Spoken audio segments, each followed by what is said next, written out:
అపోస్తుల కార్యము 1వ అధ్యాయం నుండి మరి మొన్నటి వరకు 2 సందేశాలు మనం విన్నాం. ఇప్పుడు మనము మరికొంత భాగాన్ని ధ్యానం చేసుకుందాం. పోయిన వారము మనం డిస్కస్ చేసుకున్నప్పుడు వారు ఎందుకు యేసుక్రీస్తు కాదు 5వ వచనంలో మనం 5వ వచనం 6వ వచనంలో మనం ఏం తెలుసుకున్నామంటే వారు ఇశ్రాయేలునకు రాజ్యమును మరలా అనుగ్రహించెదవా ఈ కాలమందు అని ఆయన అడిగినట్లుగా వాళ్ళలో రాజ్యాధికారమునకు సంబంధించినటువంటి తపన ఎంత ఉంది, వారు యేసుక్రీస్తు ప్రభువారిని ఎట్లా అర్థం చేసుకున్నారు, ఆయన ఒక పొలిటికల్ లీడర్ గా, ఆయన ఒక ఏమంటారు రోమా బానిసత్వం నుంచి విడిపించేటువంటి వాణిగా ఆయన ఎట్లా కౌంట్ చేశారనే సంగతులన్నీ కూడా మరి లాస్ట్ టైం మనం డిస్కస్ చేశాము. అయితే ఈరోజు ఇంకొంచెం మనం ముందుకెళ్దాము. 7వ వచనం చూద్దాం. కాలములను సమయములను తండ్రి తన స్వాధీనం ముందు ఉంచుకుని ఉన్నాడు, వాటిని తెలుసుకున్నట్టు మీ పని కాదు. Okay, what does it really mean? యేసుక్రీస్తు ప్రభువారికి తెలియదా ఆయన ఎప్పుడు వస్తాడో? లేదంటే యేసుక్రీస్తు ప్రభువారు ఎందుకని ఆ స్టేట్మెంట్ లో అలా చెప్పారు, కాలం సమయం తెలుసుకుంటే మీకు సంబంధించింది కాదు అని చెప్పి? మత్తయి సువార్త 24వ అధ్యాయంలో కూడా యేసుక్రీస్తు ప్రభువారు మనిషి కుమారుని యొక్క బహిరంగ రాకడ గురించి మాట్లాడుతూ ఆయన ఏమన్నారంటే మనిషి కుమారుడు ఏ జామును వస్తాడో, ఏ గడిని వస్తాడో మనిషి కుమారుడికి కానీ దేవదూతలకు కానీ లేదా ఏ నరునికి కూడా తెలియదు, కేవలం తండ్రికి మాత్రమే తెలుసు అని చెప్పేసి మత్తయి సువార్త 24వ అధ్యాయంలో యేసుక్రీస్తు ప్రభువారు మాట్లాడారు. ఇక్కడ మనం ఏమి గ్రహించాలి, ఏం తెలుసుకోవాలి? Is he really meaning that he doesn't know when he is gonna come? ఆయన ఎప్పుడు రాబోతున్నాడు ఆయనకి తెలియదా? ఒకవేళ యేసుక్రీస్తు ప్రభువారికి ఆయన ఎప్పుడు రాబోతున్నాడో ఆయనకే తెలియదు అని కనుక మనం అన్నట్లయితే మనం ఏం చెప్తున్నామంటే ఆటోమేటిక్లీ యేసుక్రీస్తు ప్రభువారిని త్రియేకత్వంలో నుంచి డిగ్రేడ్ చేస్తున్నాం. అంటే త్రియేకత్వము అన్నప్పుడు తండ్రి, కుమార, పరిశుద్ధాత్ములు వారు ముగ్గురు ఏకమై ఉన్నారు. వారి ముగ్గురికి తెలుగులో ఏమంటామంటే వాళ్ళు సర్వశక్తిమంతులు, సర్వజ్ఞానులై ఉన్నారు. వాళ్ళకి సమస్తమును ఎరిగి ఉన్నారు. వాళ్ళకి ఎటువంటి ఏమంటారు టైం లిమిట్ కూడా లేదు. వాళ్ళకి ఎటువంటి టైం లిమిట్ కూడా లేదు. They exist, they co exist. వాళ్ళు ఒకేసారి ఉన్నటువంటి వారు ఏమాత్రం అంటే తండ్రి కాబట్టి ఆయన ముందున్నాడు, కుమారుడు కాబట్టి తర్వాత వచ్చాడు, పరిశుద్ధాత్ముడు అంటే ఆయన మూడోవాడు కాబట్టి కుమారుడు తర్వాత వచ్చాడు అనేటువంటి అలాంటి సిద్ధాంతాలు ఏమీ లేవు. గమనించండి. సో ట్రినిటీని మూడే మూడు పదాల్లో చెప్పాలంటే, త్రియేకత్వాన్ని మూడే పదాల్లో చెప్పాలంటే కో ఇటర్నల్, కో పవర్ఫుల్, కో ఎగ్జిస్టెన్స్. మళ్ళీ చెప్తున్నాను, కో ఇటర్నల్, కో పవర్ఫుల్, కో ఎగ్జిస్టెన్స్ అంటాం. అంటే సమాన ఉనికి, సమాన శక్తి, సమాన నిత్యత్వాన్ని కలిగినటువంటి వారు. మళ్ళీ చెప్తున్నాను, సమాన ఉనికి, సమాన శక్తి, సమాన నిత్యత్వాన్ని కలిగి ఉన్నవారు అనేటువంటిది మనం చూస్తా ఉన్నాం. కాబట్టి ఇక్కడ యేసుక్రీస్తు ప్రభువారు ఆ కాలంను గూర్చి, ఆ గడియలను గూర్చి మీకు తెలుసుకోవాల్సిన అవసరం లేదు అని చెప్పాడు అంటే ఆయనకి తెలియదని కాదు, బట్ ఆయనకి చెప్పాలని లేదు అంతే. మనం చాలాసార్లు కొన్ని విషయాలు మన స్నేహితులు మనం అడుగుతూ ఉంటారు కదండి. మన స్నేహితులు అడుగుతూ ఉంటారే, నీకు తెలుసా, నీకు అది తెలుసా అంటే మనకు తెలుసు, కానీ మనం ఏం చెప్తాం తెలుసా? నాకు తెలియదు అంటాం. అంటే ఏంటి? మనకు చెప్పడం ఇష్టం లేదు. నిజానికి మనకు తెలీదా? తెలుసు, కానీ మనకు చెప్పడం ఇష్టం లేదు. ఎందుకంటే అది చెప్పడం వల్ల బహుశా ఆ వ్యక్తికి ప్రాబ్లం అవ్వచ్చు, లేదంటే ఒక సమస్య ఏర్పడవచ్చు. అందుకే మనం చెప్పం. ద సేమ్ వే ఇక్కడ కూడా మనం ఏం చూసినామంటే యేసుక్రీస్తు ప్రభు ఎందుకని తన యొక్క రాకడ గురించినటువంటి విశేషాన్ని ఆయన చెప్పట్లేదు అంటే, ఒకవేళ యేసుక్రీస్తు ప్రభు కనుక 2020 సంవత్సరంలో నేను వస్తాను, 2020 సంవత్సరంలో నేను వస్తాను, సెప్టెంబర్ 28 నేను వస్తాను, 3 గంటలకు వస్తాను, 6 గంటలకు వస్తానని కనుక యేసుక్రీస్తు గారు చెప్తే, ఆయన ఇంకా రాలేదు కదా అని వచ్చినప్పుడు చూద్దాంలే, అమ్మో టైం వచ్చింది కాబట్టి ఇప్పుడు మనం మారుమనసు పొంది ఇప్పుడు పశ్చాత్తాపడదాం అని చెప్పేసి అందరూ కూడా ఏం చేస్తారంటే ఆ ఆ సమయం వరకు పాపములు చేసి, ఆ సమయం వరకు తప్పులు చేసి, ఆ తరువాత వాళ్ళు మారుమనసు పొందడానికి, రక్షణ పొందడానికి వాళ్ళు ప్రయత్నం చేస్తారు. ఇది దేవుడు కోరుకునేటువంటిది కాదు. దేవుడు ఎప్పుడు కూడా ఏం కోరుకుంటున్నాడంటే, ఆయన యొక్క ఆయన యొక్క రాకడ కొరకు సంఘం ఎల్లప్పుడూ కూడా సంసిద్ధంగా ఉండాలి. ఆయన ఎప్పుడొస్తాడో తెలీదు కాబట్టి వేచి చూడాలి. వారి ప్రవర్తనను కాపాడుకోగలగాలి. వారు క్రీస్తు కొరకు ఎదురు చూచువారి వలె ఉండాలి అనేటువంటిది యేసుక్రీస్తు ప్రభు యొక్క ఉద్దేశమైంది గనుక ఆయన ఆ మాటను అక్కడ తెలియజేశారు. ఏమంటారంటే, మీరు కాలంను గూర్చి, గడియలను గూర్చి తెలుసుకున్నట్టు మీ వశంలో లేదు. అంటే మీరు తెలుసుకోవడం మీ పని గాదు అని చెప్పాడు. ఆ తర్వాత మనం చూసినట్లయితే 8వ వచనంలో ఆయన అంటాడు, ఆయనను పరిశుద్ధాత్మ మీ మీదకి వచ్చినప్పుడు మీరు శక్తి నొందెదరు గనుక మీరు యెరూషలేములోను, యూదయ సమరయల దేశం అందంతటను భూదిగంతముల వరకును నా కొరకు సాక్షులై ఉంటారు అని చెప్పాడు. సో పరిశుద్ధాత్మ మీ మీదకి వచ్చినప్పుడు మీరు శక్తి నొందెదరు గనుక. ఓకే, జాగ్రత్తగా గమనించండి. ఏమండి అందరూ వింటున్నారండి? అందరూ వింటున్నారండి? Can somebody alright. Okay. So ఇక్కడ మనం ఏం చూస్తున్నామంటే పరిశుద్ధాత్మ మీ మీదకి వచ్చినప్పుడు అంటే అప్పటి వరకు పరిశుద్ధాత్మ రాలేదా? చాలా మందికి తెలియని విషయం ఏంటంటే పరిశుద్ధాత్మ యొక్క పని ఏదైతే ఉందో ఆ పరిశుద్ధాత్మ పని మనం గమనించినట్లయితే పాత నిబంధనలో ఒకలాగుండేది. క్రొత్త నిబంధనలో ఒకలాగుంటుంది ఇప్పుడు ఉంటుంది. అండ్ శ్రమల కాలంలో మరోలా ఉంటది. పాత నిబంధనలో పరిశుద్ధాత్మ దేవుని యొక్క పని ఎలా ఉండేదంటే ఆయన వస్తూ పోతూ ఉండేవారు. ఎవరైతే నీతిగా భక్తిగా జీవించేవాళ్ళో వాళ్ళలో ఆయన నివసించేవారు. వాళ్ళే ఎప్పుడైనా తప్పు చేస్తే వాళ్ళలో నుంచి ఆయన వెళ్ళిపోయేవారు. సో ఆయన వెళ్ళిపోవడం ఆయన వెళ్ళిపోవడం, రావడం, వెళ్ళిపోవడం, రావడం అనేటువంటిది అప్పుడు జరిగేటువంటి ఒక కార్యం. అందుకే యేసుక్రీస్తు ప్రభువారు ఆయన మరణించి తిరిగి లేచిన తరువాత 40 దినములు వారి మధ్య ఉండి అనేకమైన కార్యములు చేసి ఆయన ఆరోహణమవుతూ ఈ మాట చెప్పాడు. Don't worry. నేను ఎళ్తున్నాను అంటే నేను మిమ్మల్ని ఒట్టిగా లేదంటే ఉట్టిగా వదిలేసి వెళ్ళట్లేదు. నేను మీ కొరకు పరిశుద్ధాత్మను పంపిస్తా ఉన్నాను. ఆయన మిమ్మల్ని సర్వశక్తులను నడిపిస్తాడు. ఆయన మీకు ఆదరణకర్తగా ఉంటాడు. ఆయన మిమ్మల్ని ఆదరిస్తాడని చెప్పేసేసి మరి యేసుక్రీస్తు ప్రభువారు చెప్పారు. అంటే it is the empowering of Holi spirit. So వాళ్ళు అప్పటి వరకు ఎంపవర్డ్ బై హోలీ స్పిరిట్ అంటే పరిశుద్ధాత్మ చేత శక్తి నొందిన వారు కారు వాళ్ళు. వారిలో కూడా పరిశుద్ధాత్మ దేవుడు వస్తూ పోతూ ఉండేవారు. చాలా మందికి తెలియని విషయం ఏంటంటే పాత నిబంధన ఎక్కడి వరకు ఉందంటే చాలా మంది అనుకుంటారు మత్తయి సువార్త వరకు మలాకీ గ్రంథం వరకు పాత నిబంధన ఉంది అనుకుంటారు. వాస్తవానికి అది రాయబడినటువంటి పుస్తకం అంతే. కానీ పాత నిబంధన కాలం అనేటువంటిది ఎప్పటిదాకా కొనసాగిందంటే పాత నిబంధన కాలము ఎప్పటిదాకా కొనసాగిందంటే యేసుక్రీస్తు ప్రభువారు సిలువలో సమాప్తమైందని చెప్పి తన ప్రాణమును విడిచేంత వరకు కూడా జరిగినటువంటిది అంతా కూడా పాత నిబంధనే. అదంతా కూడా అక్కడి వరకు పాత నిబంధన. ఎప్పుడైతే ఆయన ప్రాణం పెట్టి సమాప్తమైందని చెప్పి తన ప్రాణం విడిచిపెట్టాడో ఇక అక్కడి నుంచి నూతన నిబంధన స్టార్ట్ అయింది. ఎందుకంటే ఆయన ఏం చెప్పాడంటే ఎవరైతే యేసు క్రీస్తు నామములో విశ్వసించి తండ్రి యొద్దకు వస్తారో వాళ్ళు రక్షించబడతారు. పాత నిబంధనలో ఏంటి? దహన బలో, లేకపోతే సమాధాన బలో, లేకపోతే నైవేద్య బలో, ఇలా అపరారాధ బలో ఇట్లాంటి బలులు అర్పించి వాళ్ళు దేవుని దగ్గరికి వెళ్ళాలి. కానీ కొత్త నిబంధనలో యేసు నామంలో వెళ్తే చాలు. ఎందుకంటే ఆయన నిజమైన గొర్రెపిల్ల, ఆయన మన కొరకు ప్రాణం పెట్టారు కనుక ఆయన నామంలో మనం వెళ్తే మనకి రక్షణ అనేటువంటిది వస్తుంది. ఇది పాత నిబంధన కొత్త నిబంధనకు ఉన్నటువంటి వ్యత్యాసం. సో ఇక్కడ మనం చదివినటువంటి వాక్య భాగంలో మనం నేర్చుకున్నటువంటి విషయం ఏంటంటే ఆయనను పరిశుద్ధాత్మ మీ మీదకి వచ్చినప్పుడు అంటే ఇంతకు ముందు రాలేదా అనే క్వశ్చన్కి నేను మీకు ఇప్పుడు సమాధానం చెప్పాను. అవును, ఇంతకు ముందు కూడా పరిశుద్ధాత్మ దేవుడు వారి మీద ఉన్నాడు. కానీ వారు కంప్లీట్ గా పరిశుద్ధాత్మ దేవుని చేత శక్తి పొందినటువంటి వారు కాదు. ఇంకో విషయం కూడా మీకు చెప్తానండి. ఇన్వాల్వింగ్ ఆఫ్ హోలీ స్పిరిట్ అనేటువంటి ఒక సబ్జెక్ట్ ఉంది. ఇన్వాల్వింగ్ ఆఫ్ హోలీ స్పిరిట్ అంటే పరిశుద్ధాత్మ దేవుడు మనలో నివసించడం అనేటువంటి ఒక టాపిక్ ఉంది.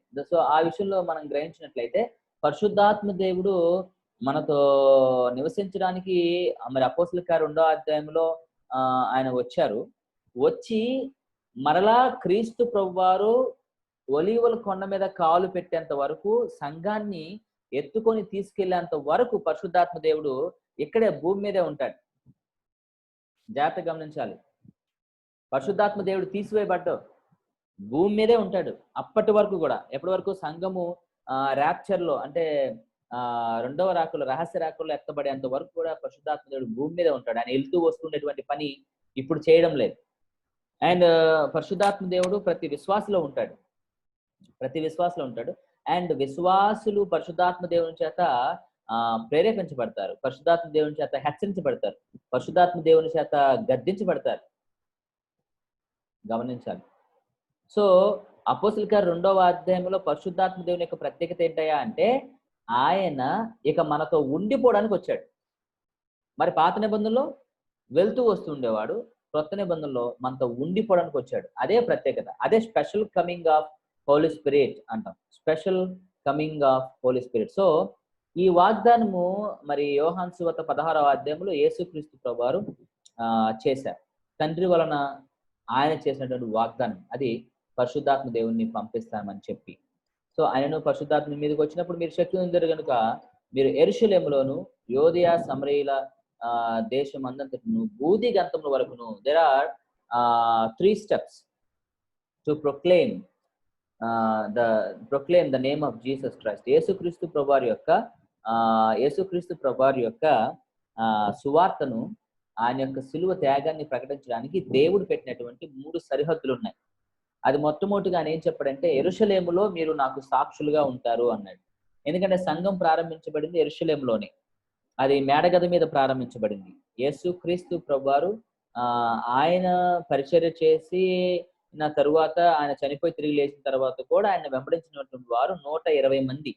అదే ఆ అకౌంట్ ని, అంటే ఇంతమంది అనేటువంటి అకౌంట్ ని మనము ఇదే గ్రంథంలో అపోస్తలుల కార్యంలో మనం చూస్తూ ఉంటాం. సో ఇక్కడ మనం గమనించాల్సిన సత్యం ఏంటంటే, యేసుక్రీస్తు ప్రభువారు చెప్పాడు, ఇదిగో ముందు మీరు యెరూషలేములో నాకు సాక్షులుగా ఉంటారు, యెరూషలేములో మీరు నాకు సాక్షులుగా ఉంటారు.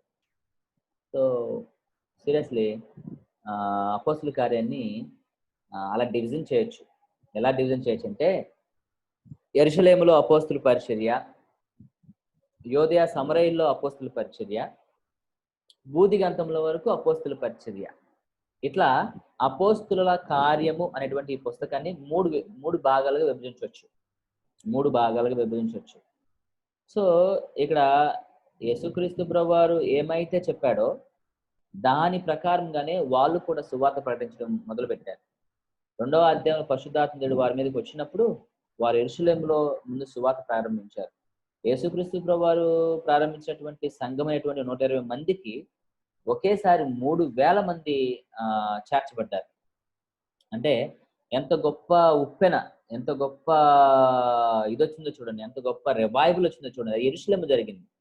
మీకు చాలా విషయాలు నేను చెప్పబోతున్నాను. అందుకే చాలా మరి ఇంట్రెస్టింగ్ గా మీరు వినాలని అండ్ మీరు నోట్స్ తీసుకోవాలని కూడా నేను మీకు మనవి చేస్తా ఉన్నాను. సో ఇక్కడ మనం చూసినట్లయితే యెరూషలేములో సంఘము ప్రారంభించబడింది. యెరూషలేమే mother church. The church of Jerusalem was the mother church for all the Christianity in 1st century. యెరూషలేములో శ్రమలు ఎక్కువైన తర్వాత అక్కడ నుండి వాళ్ళు ఎక్కడికి వెళ్ళారు అంటే అంతియోక అనేటువంటి మరొక ప్రదేశానికి వెళ్ళారు. నేను మీకు మ్యాప్స్ తో సహా చూపించబోతున్నాను. మీకు డీటెయిల్ గా ఎక్స్ప్లెయిన్ చేయబోతున్నాను. చాలా విషయాలు మీరు నేర్చుకోవాలి కూడా. అదే విషయం మీకు చెప్తా ఉన్నాను. సో ఆయన ఏమన్నాడు అంటే, మీరు ముందు యెరూషలేములో మీరు నాకు సాక్షులుగా ఉంటారు, ఆ తర్వాత యోదయ సమరయల దేశం అన్నంతటను, భూదిగంతముల వరకును. అంటే భూదిగంతముల వరకు అంటే utter most part of the earth అంటాడు ఇంగ్లీష్ లో.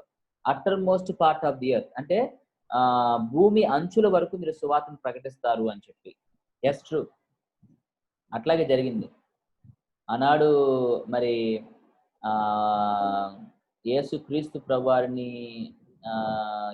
ప్రభువారితో కలిసి తిరిగి ఆయనతో నడిచినటువంటి వాడైనటువంటి తోమా గారు మరి యేసుని, ఆయన యొక్క పునరుద్ధాన్ని సందేహించి దేవుని నమ్మనప్పుడు యేసుక్రీస్తు ప్రభువారు ఆయనకు దర్శనమిచ్చి తాను రుజువుపరుచుకున్న తర్వాత తోమా గారు AD 52లో అంటే క్రీస్తు శకము 52వ సంవత్సరంలో ఆయన మలాబార్ దీవులకి, అంటే మన దేశంలో ఉన్నటువంటి కేరళ రాష్ట్రంలో ఉన్నటువంటి మలాబార్ దీవులకి వచ్చి అక్కడ నుండి ఆయన మద్రాస్కి వెళ్ళి, మద్రాస్ నుంచి చైనా వెళ్ళి, టిబెట్కి వెళ్ళి, మళ్ళీ చైనా టిబెట్ నుంచి మళ్ళీ మద్రాస్కి వచ్చి అక్కడ ప్రార్థన చేస్తూ ఉండగా, అక్కడ ఆయన సేవ పరిచయం చేస్తుండగా ఆయన ఈటతో పొడవబడి చంపబడ్డాడు.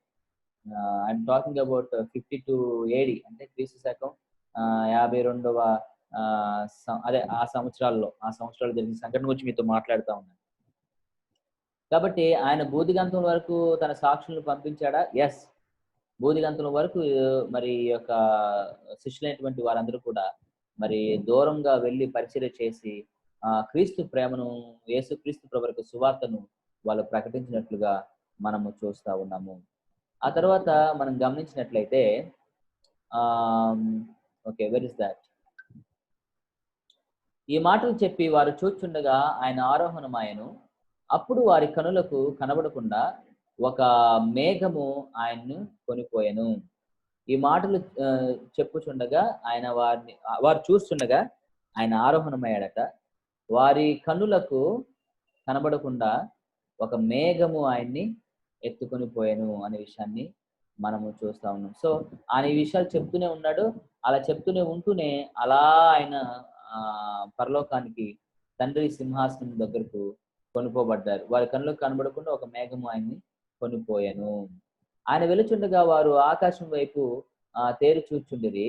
ఇదిగో తెల్లని వస్త్రములు ధరించుకున్న ఇద్దరు మనుషులు వారి యొక్క నిలిచి, గలిలయ మనుషులారా, మీరెందుకు నిలిచి ఆకాశం వైపు చూచున్నారు? మీ యొద్ద నుండి పరలోకమునకు చేర్చుకొనబడిన ఈ యేసు ఏ రీతిగా పరలోకమునకు వెలుట మీరు చూచుతారో ఆ రీతిగానే ఆయన మరలా తిరిగి వచ్చును అని చెప్పారు. అయితే ఇక్కడ చూసినట్లయితే ఆయన వెలుచుండగా ఆకాశం వైపు వారు తేరి చూచుండిరి. ఇదిగో తెల్లని వస్త్రం ధరించుకున్న ఇద్దరు మనుష్యులు. వాస్తవానికి వారు మనుషులు కాదు, వారు దేవుని దేవదూతలు, దేవుని దూతలు వారు. సో వారు దర్శనమిచ్చి వాళ్ళకి చెప్తున్నారు, ఎందుకు ఇంకా మీరు ఆకాశం వైపు తేరి చూచున్నారు? మీరు ఏ రీతిగా యేసు పరలోకమునకు కొనిపోబట్టి మీరు చూచారో అదే రీతిగా ఆయన మరలా తిరిగి వస్తాడు అని చెప్పారు.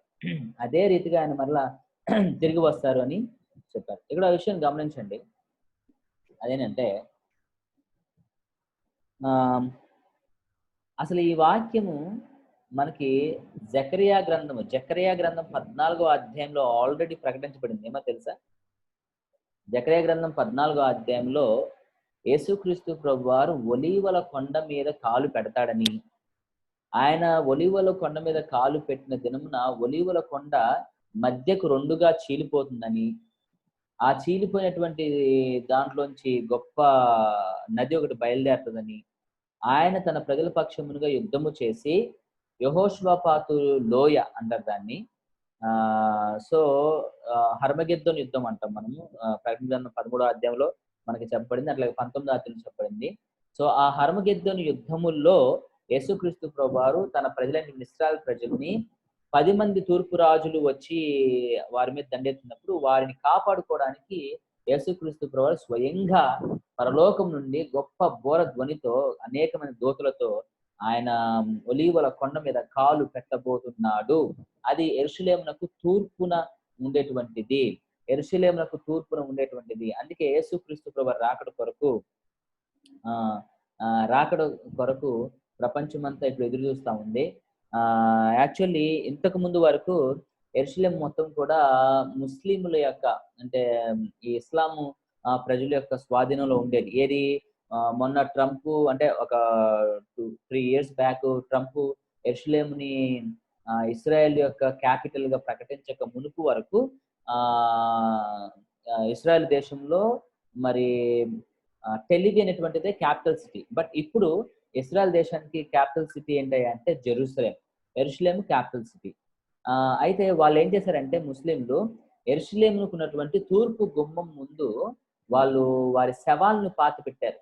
ఎందుకు పాతి పెట్టారంటే వాళ్ళు మెస్సయ్య వస్తే ఆయన తూర్పు ద్వారము గుండా ప్రవేశిస్తాడు గనుక అది అసహ్యం అవునట్లుగా, లేదంటే అది కల్మషం అగునట్లుగా మనము శవాలను పాతి పెడదామని చెప్పేసి వాళ్ళు తూర్పు ద్వారముగా ఉన్నటువంటి యెరూషలేము తూర్పు ద్వారం దగ్గర శవాలను పాతి పెట్టారు వాళ్ళు.